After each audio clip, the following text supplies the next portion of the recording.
Coming up, the results are in. The Illinois general election took place last night. Stay tuned to find out who won. Then, it's tax season.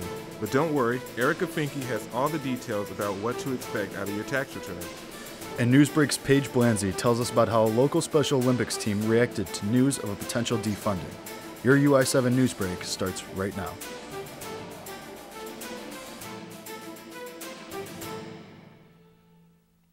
Hello, and welcome to Newsbreak. I'm Zachary Morgan. And I'm Jake Hasan. Thank you for joining us today. Yesterday, people across Illinois voted in their local elections. It was a small turnout, but the election results were released last night.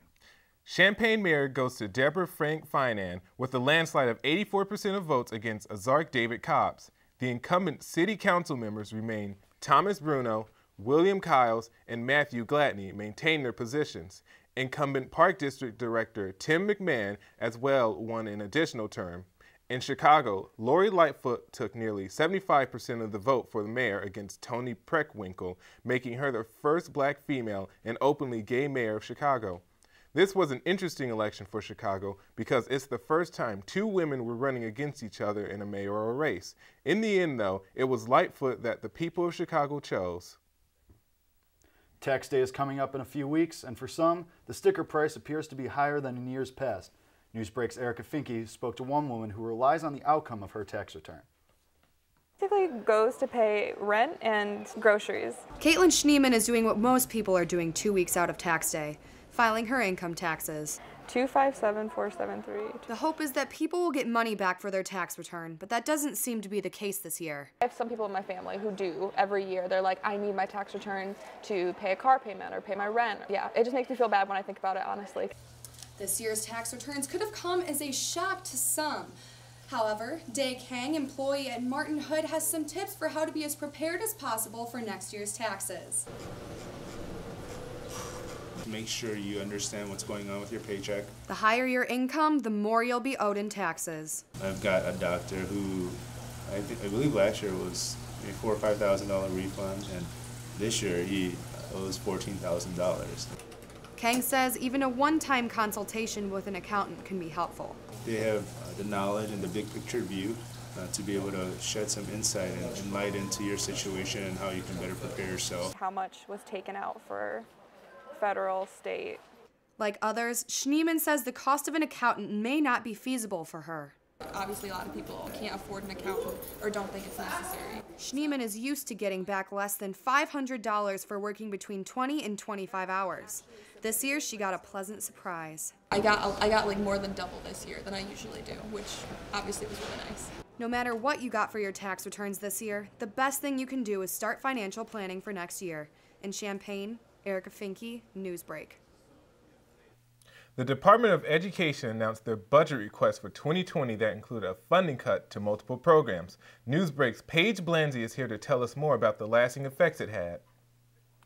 Thanks, Zach. After those budget cuts were announced, Special Olympics realized they were on that list, and a quick scare set in for athletes and everyone involved.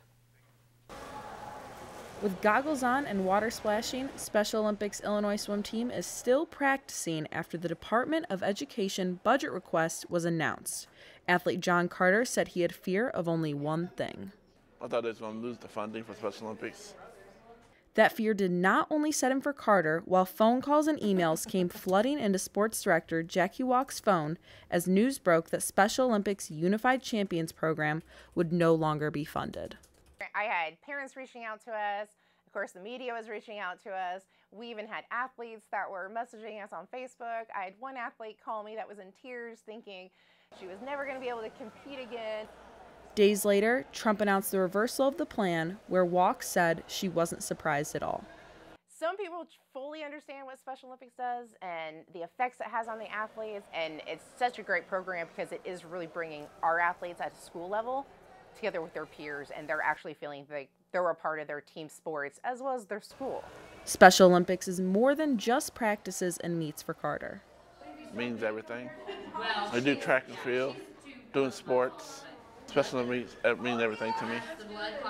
Walk says her athletes that called with concerns are now able to relax. Take a breath and not worry about something they don't need to worry about to begin with. Walk hopes this can inspire communities to become involved by supporting the athletes, knowing just the impact it will have on them. Although Special Olympics relies heavily on donations, bringing in $4 million annually at their Polar Plunge, Walk says government funding is still imperative to their Unified Champions program. I'm Paige Blanzy. Back to you guys.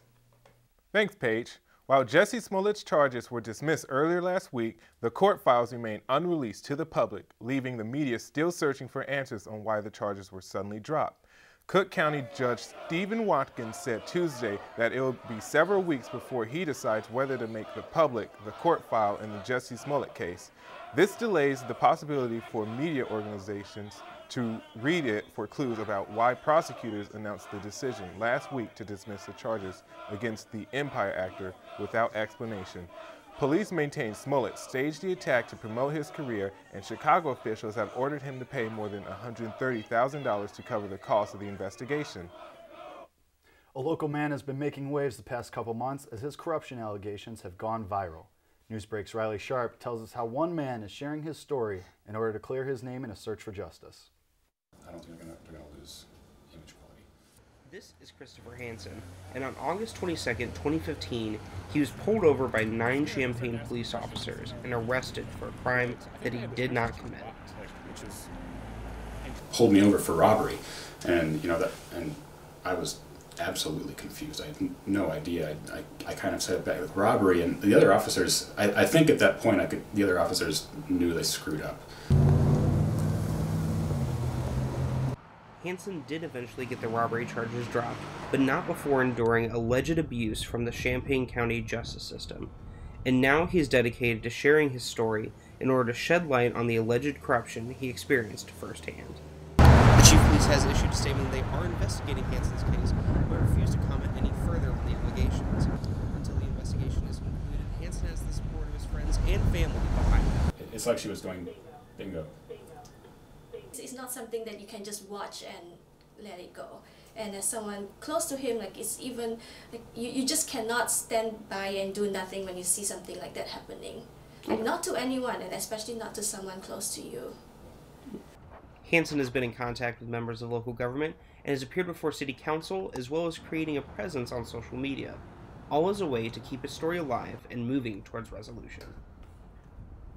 There needs to be some sense of justice. Otherwise, I'll just keep going through life being angry and depressed, and that's not going to work. So there needs to be some kind of closure and justice in this, I guess. In the meantime, Hansen has a pending lawsuit against the person who accused him of the robbery and says that he will continue work on his website, corruptcu.com, all in hopes that some good can come out of the situation. In Champaign, Riley Sharp, Newsbreak. Coming up next, we take a look at some of the recent construction projects starting on campus and how they are affecting students. Then, Newsbreak's Luke Cooper shows us some Illinois alumni show us their voices on stage. Stay tuned.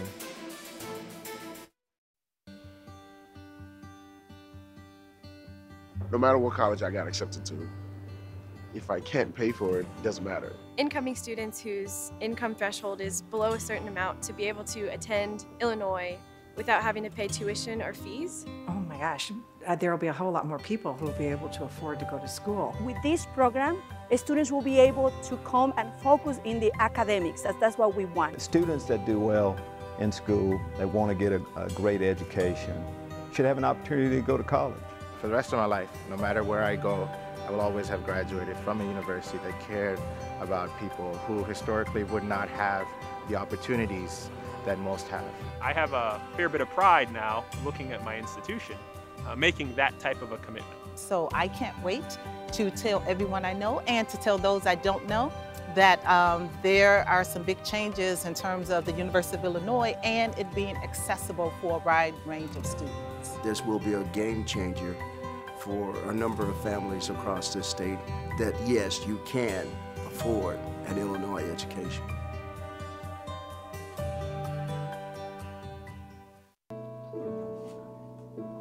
Black Horse is one of the biggest choirs on campus. We sing the music of the African American diaspora. So it's not just limited to African American students. We actually have a really diverse choir, but it's called the Black Horse because we sing music from the African diaspora. So we sing music that comes from the Black expression, and that includes gospel, spirituals, funk, soul, R&B, sometimes even a little bit of rap. There's beauty in my brokenness. I've got true love instead of pain. There's freedom. There's freedom though you've captured me. I've got joy instead of mourning.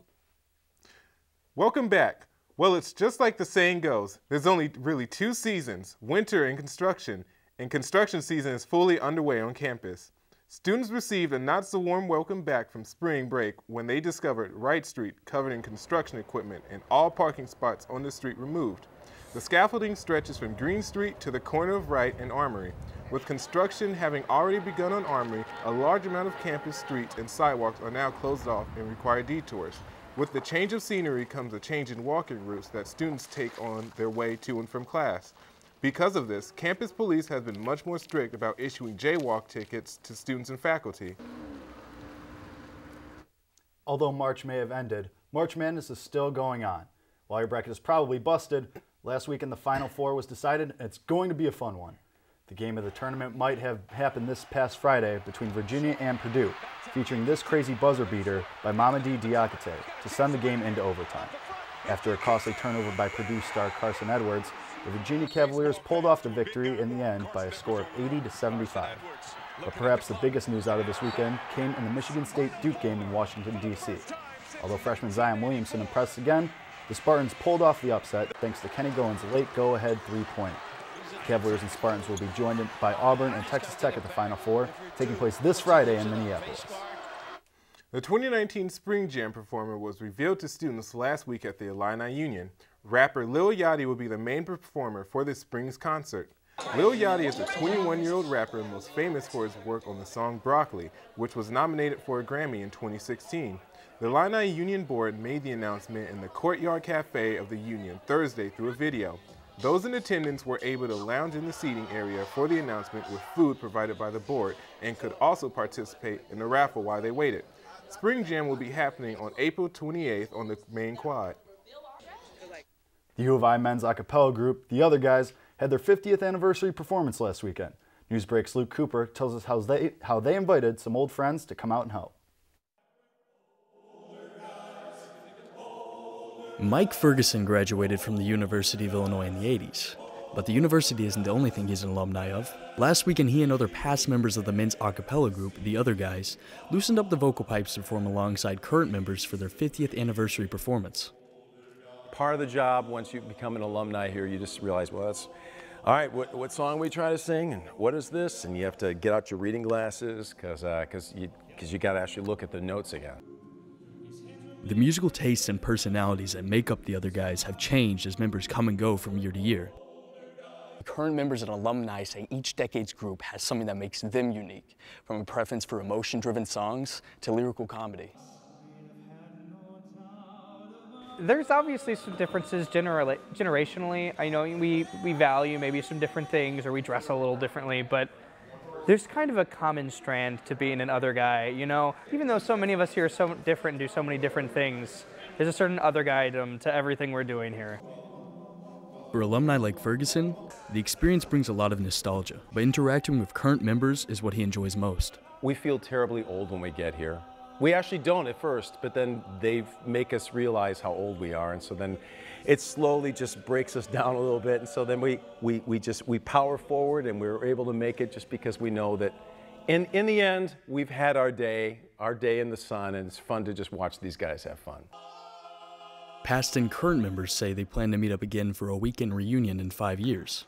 In Urbana, Luke Cooper, Newsbreak.